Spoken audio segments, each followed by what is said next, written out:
Hello everyone, আমি পিয়ালি। কেমন আছো তোমরা সবাই? আশা করছি তোমরা সবাই খুব ভালো আছো। আমিও খুব ভালো আছি। সকালবেলায় রান্নাঘরে গিয়ে প্রথমে আগে বিভানের জন্য দুধটাকে গরম করে নিয়েছি। আজকে সকালবেলায় বিভান আমার সাথে উঠে পড়েছে বলে এর জন্য তাড়াহুড়ো করে আগে ওকে ওর খাবারটা দিয়ে দিলাম। দুধ আর কেলগস দিয়ে দেবো ওকে সকালবেলায় খেতে, তারপরে আমি একে একে সমস্ত রান্নাটা সেরে নেব।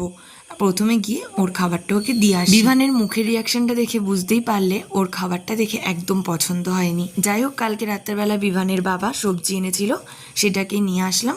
এনে কিছুটা সবজি রান্না করার জন্য নেব আর কিছুটা ফ্রিজে তুলে রাখবো।